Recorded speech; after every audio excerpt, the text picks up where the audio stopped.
भीड़ आपको कम दिख रही है इस बार का, इसका कुछ कारण गर्मी समझ रहे हैं क्या? ये बाकी चैनलों को गोदी मीडिया बता रहे हैं, चूंकि वो सरकार के मुद्दे उठाएंगे नहीं तो उनको लग रहा है कि मेरे फेवर में बोलेंगे नहीं, उनसे बात नहीं कर रहे।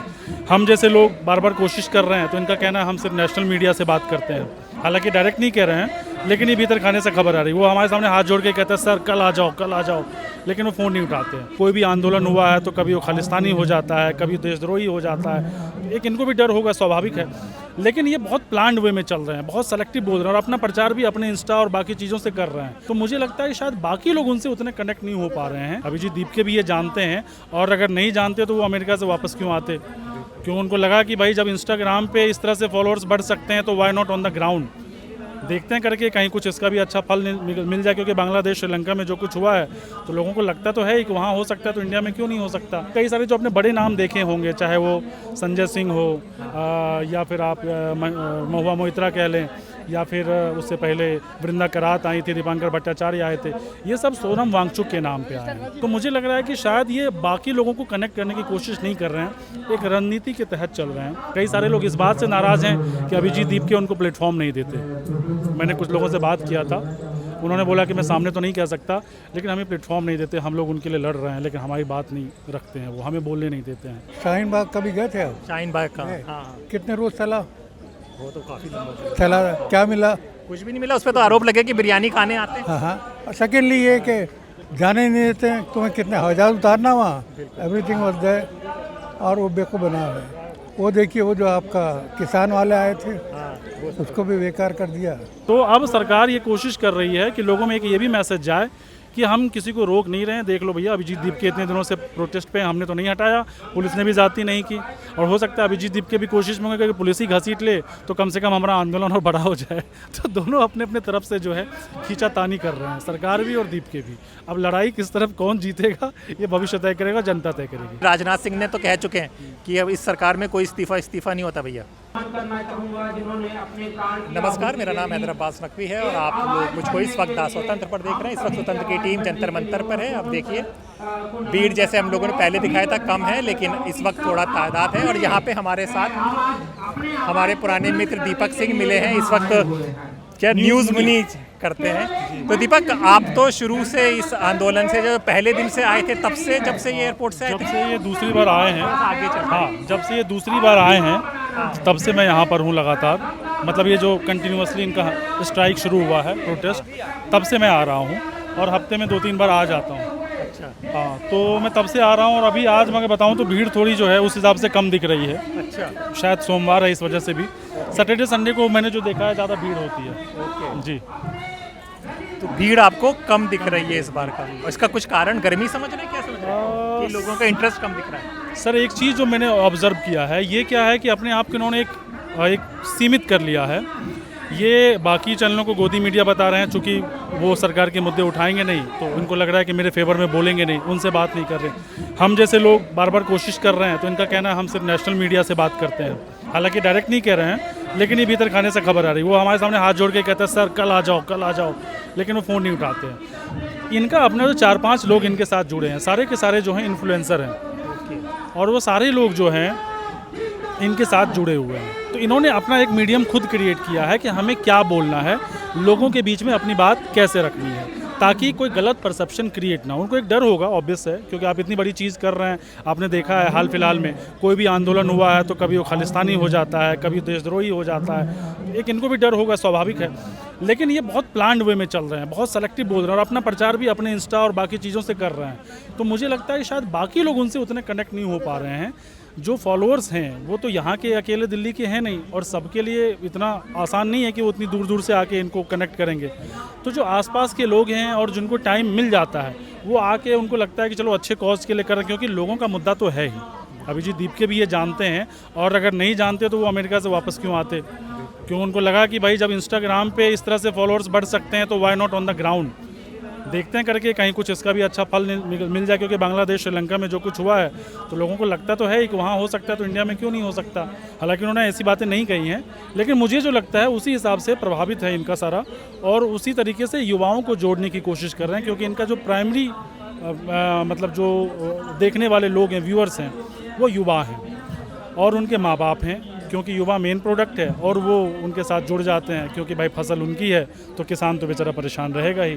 तो ये सारे लोग जुड़ रहे हैं, लेकिन वो टुकड़ों टुकड़ों में आ रहे हैं, लगातार नहीं आ रहे हैं। इसमें कई सारे जो आपने बड़े नाम देखे होंगे, चाहे वो संजय सिंह हो या फिर आप महुआ मोइत्रा कह लें, या फिर उससे पहले वृंदा करात आई थी, दीपांकर भट्टाचार्य आए थे, ये सब सोनम वांगचुक के नाम पे आए हैं। और सोनम वांगचुक एक पढ़ा लिखा नाम है जिन्होंने अपनी उपलब्धि साबित की इस देश में, और वो लद्दाख के मुद्दे को लेकर लगातार लड़ते रहे हैं और उनका बिल्कुल क्लियर है कि हम अपने राज्य के लिए लड़ रहे हैं। उनको लगा कि युवाओं का मुद्दा है तो चलो युवाओं में हम अपने राज्य भी रख लेते हैं और ये भी कर लेते हैं। उनकी डिमांड जायज़ है और पढ़े लिखे व्यक्ति हैं, कोई भी उनके साथ जुड़ना चाहेगा तो वो सब लोग उनके सपोर्ट में आए। क्योंकि उससे पहले आप देखें तो दीपके के सपोर्ट में कुछ एक किसान लोग आए थे, लेकिन वो पूर्ण रूप में कोई भी उनके साथ नहीं आया है। तो मुझे लग रहा है कि शायद ये बाकी लोगों को कनेक्ट करने की कोशिश नहीं कर रहे हैं, एक रणनीति के तहत चल रहे हैं। यही वजह है कि ये जैसा चाहते हैं वैसा तो हो रहा है, लेकिन ज़्यादा मास जो है वो कनेक्ट नहीं हो पा रहा है। मतलब कि जैसे हम भी दिल्ली में हमारा जन्म हो, दिल्ली वाले बहुत जल्दी कनेक्ट करते हैं इन सब चीज़ों के लिए, लेकिन वो दिल्ली का क्राउड आपको दिख रहा है कि सब बाहर के ज़्यादा? नहीं सर, बाहर के भी हैं। दिल्ली के कुछ एक हैं, जैसे ASFI है, SFI है, जो जितने स्टूडेंट तो यूनियन हो गए, लेकिन आम जो दिल्ली के युवा बहुत कम, इसमें सेवा करने वाले ज़्यादा हैं। बेचारे कई सारे सरदार हैं, मतलब वो जो धर्म कहते हैं ना, आपस मजहब नहीं सिखाता आपस में बैर रखना, उसका एक मुझे जंतर मंतर आके यही एक अच्छी चीज़ लगी कि उनको कॉज लगा कि भाई लोगों की समस्या तो है, वो क्यों आएंगे धूप में, इतनी गर्मी हो रही है।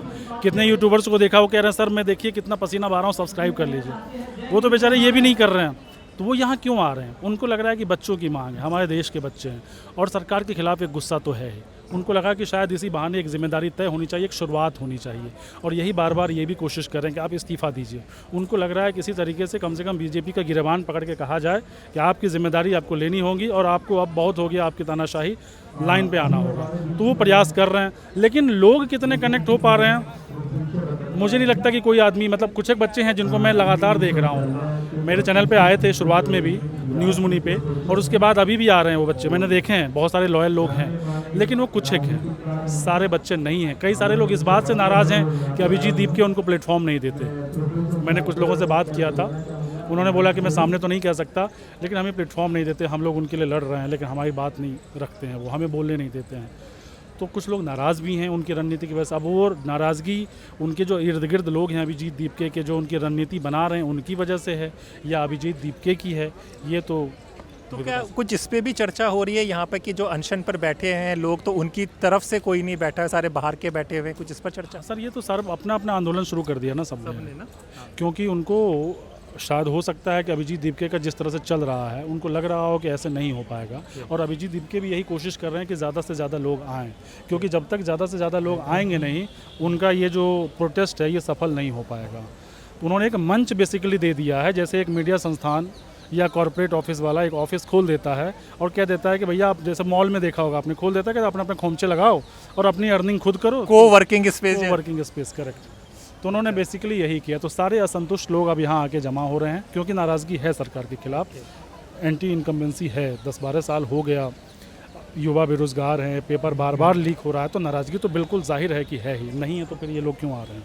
पर एक चीज़ ये भी चल रही है, लेफ्ट को शायद बहुत बड़ा मंच मिलेगा, क्योंकि लेफ्ट तो बराबर ही विरोध करता रहा है इन सब चीज़ों का। आज भी 3 बजे NTA के बाहर विरोध था, तो लेकिन उनको एक अच्छा मंच सा मिल गया है। हाँ ये ज़रूर कहूँगा, क्योंकि बहुत दिनों के बाद मैं देख रहा हूँ कि लेफ्ट के लोग, क्योंकि JNU में अगर वो करते तो अर्बन नक्सल करार दे दिए जाते, देशद्रोही करार दे दिए जाते, यहाँ पे वो बच गए हैं, उन पर कोई टैग नहीं लग रहा है, क्योंकि उनको शील्ड करने वाले अभिजीत दीपके हैं, सोनम वांगचुक हैं, तो ये उनके लिए एक अच्छा मंच हो सकता है। और यही वजह है कि आप देखिए बहुत सारे छात्र जो हैं वो सारे मतलब मुझे लगता है 20-25 लोग लगातार भूख हड़ताल पे बने हुए हैं, 6-7 दिन हो गए हैं, वो भी वांगचुक के साथ ही आ गए हैं। तो उनको लग रहा है कि यही एक प्लेटफॉर्म हो सकता है जहां मैं अपनी बात रख सकता हूं और सरकार को विवश कर सकता हूं कि धर्मेंद्र प्रधान का इस्तीफा लिया जाए।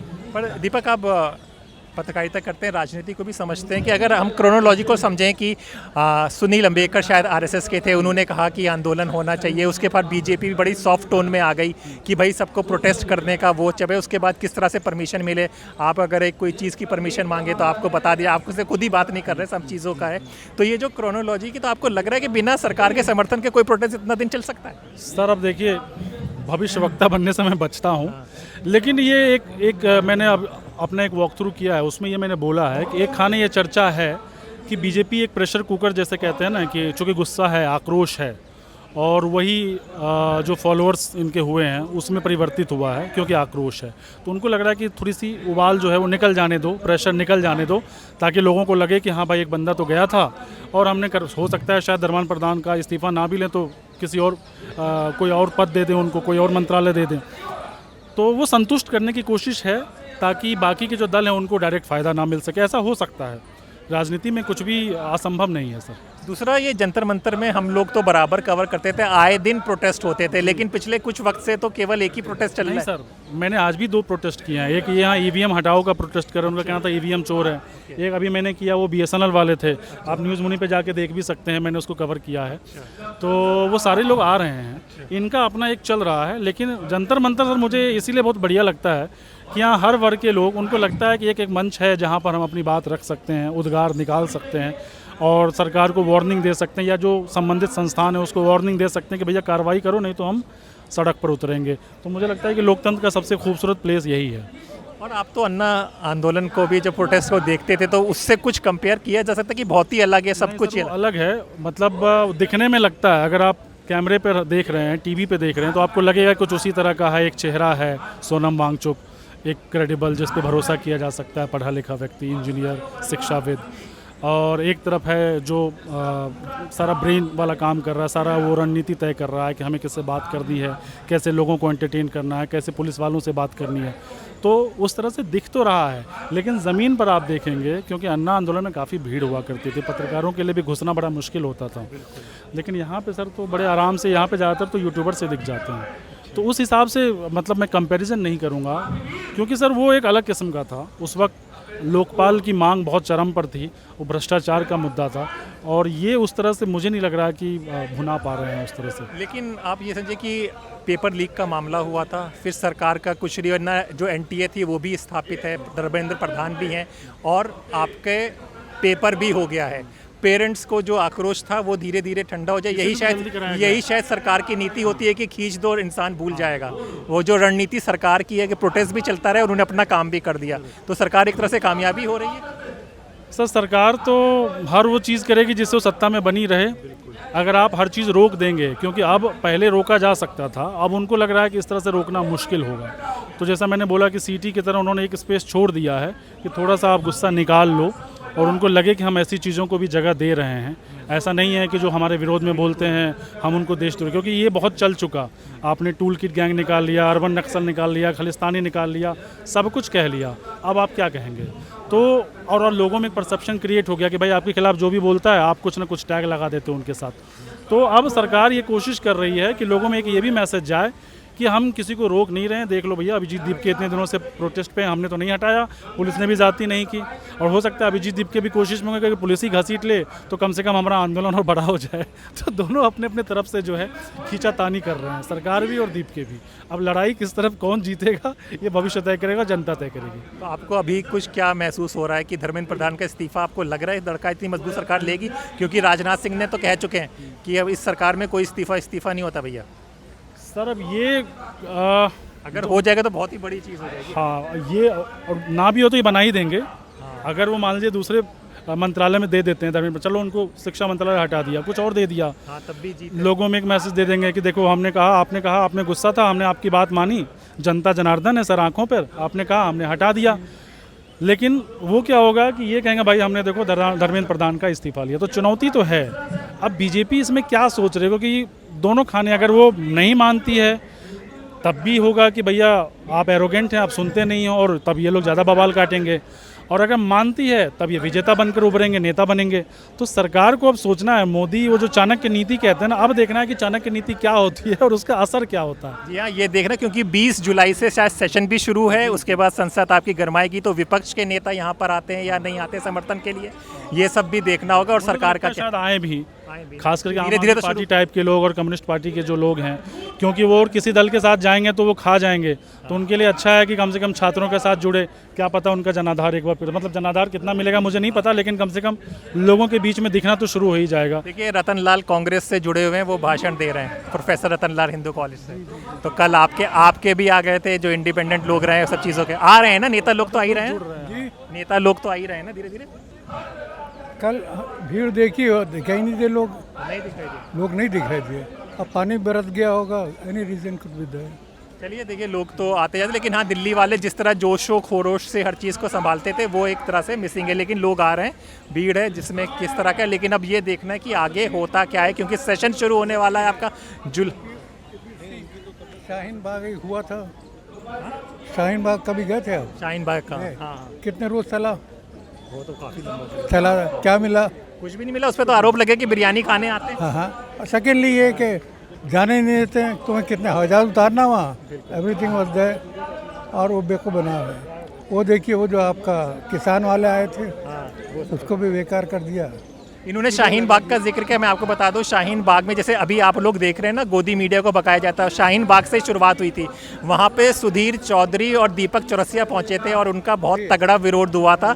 वहाँ से गोदी मीडिया को इस तरह के आंदोलन से भगाने की परंपरा शुरू हुई थी, जो आप यहाँ पर भी बराबर देखे। सही बोल रहा हूँ ना? नहीं सही, हमारा गॉड फोटोग्राफी है ना? हाँ, इसलिए भाई एज अ रिस्पेक्ट हमें अंदरूनी हालात नहीं थे उस चौरसिया के कि क्या क्या कर चुका है। तो लोगों ने कहा तुम उससे मिल लिए, वो एक सीनियर आर्टिस्ट है, खुद भी है, तो आपका फोटोग्राफर भेज। उसी के बाद मगर पिटाई नहीं हुई है, उसको निकाल दिया कोने से। और इट्स टेरेबल, बुरी हालत।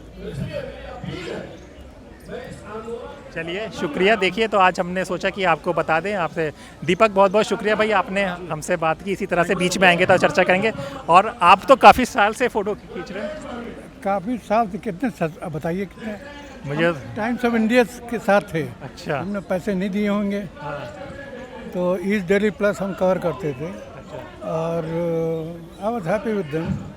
दो चीज़ें हो गई गड़बड़, एक तो पैसे नहीं दिए, हाँ। ऊपर से तस्लीम फारूकी नाम हमारा, अच्छा। हमें मियाँ भाई हैं, ओहो। तो उसमें उनको खल गया कि नहीं किसको तुम चढ़ा रहे हो। अच्छा। हमने ठीक है रहने दो। तो right now in Pragati Maidan वहाँ भी गड़बड़ कर दिया। अच्छा खासा Pragati Maidan was there, everything, everybody knows it. आपने एक डमडम वहाँ खोल दिया ग्रेटर नोएडा में, कौन जाएगा भैया 200 रुपये खर्च करके। एक गुड़गांव में खोल दिया, वहाँ 1000 रुपये खर्च करके जाएगा, कुछ है ही नहीं, पैदल चले आ रहे चले आ रहे चले आ रहे। तो मियाँ भाई के लिए पत्रकारिता भी मुश्किल हो गई है फ़ोटो खींचना? हैं? अब आपको कहना, खुद ही कहना चाहिए यस हाँ परेशानियाँ हैं, परेशानियाँ हैं, बदतमीजियाँ हैं। शुएब इलियास था, वो निकल लिया अपने, तो धंधा और भी थे, मगर ये कि हालात ठीक तो नहीं है। वो आप लेके जाइए, उस ज़माने में अगर लैब में ख़राब करना है तो देख लीजिए, मगर वो ये है कि जिसको राकेश साइयाँ वाला जो है मामला है, I am happy what ever experience I am having. और तबरी की चीज़ है, आई वॉज एन RI और 40 साल हो गए छोड़े हुए। बता दिए आपके रिश्तेदार में कोई है जो टिक पाया हो या इंडिया में है? 2 साल के बाद ओ नहीं बड़ा गंदा है, अरे वो नोट स्टे है। तो अब तो NRI हो गए, पासपोर्ट भी आपका अब सिटीजनशिप का प्रूव नहीं रहा, अब क्या करेंगे अब तो? बड़ा अच्छा है। नहीं, हम 2 शादी करने वाले हैं। अच्छा। 2 शादी करने हैं डंके की चोट पे। हैं? वो दिल आ गया अगर उसके है, कहने नहीं ये तो यहीं रहेगा। अच्छा। खत्म की, मगर फिर भी हम लखनऊ रखेंगे, वो लखनऊ में रहेंगे, बाहर भी रहेंगे, हमारी मर्जी है, वो आपके हिसाब से नहीं चलेंगे। एंड तफरी की चीज़ ये कि 70 पावर में आने से पहले ये यूपी गुजरात पवेलियन दिखाई दिए, ओ हाँ वो ठीक ठाक, तू यहाँ था गया हमारे साथ चल। तो हमने कहा तुम वहाँ सोचा कि ले के जाओगे, वहाँ क्या करोगे, हमसे क्या काम लोगे? आपका वो होना समझदारी है कि फारूकी भाई I am giving you the number, will get in touch. चलिए, शुक्रिया, आपने बहुत अच्छे से समझाया। तो आज मेरा नाम हैदर अब्बास नकवी है। हैदर अब्बास नकवी, हाँ। तो फिर होगी मुलाकात जंतर मंतर में, फिर किसी और शख्सियत के। आज इनसे भाई से मुलाकात हुई, इन्होंने पूरा बताया, सही से समझाया और किस तरह से कवर करते हैं, कब से कवर करते हैं और क्या क्या समस्या आ रही हैं। तो इसी तरह की चर्चाएं दास स्वतंत्र पे जारी रहेंगी। हैदर अब्बास नकवी को इजाज़त दें, नमस्कार।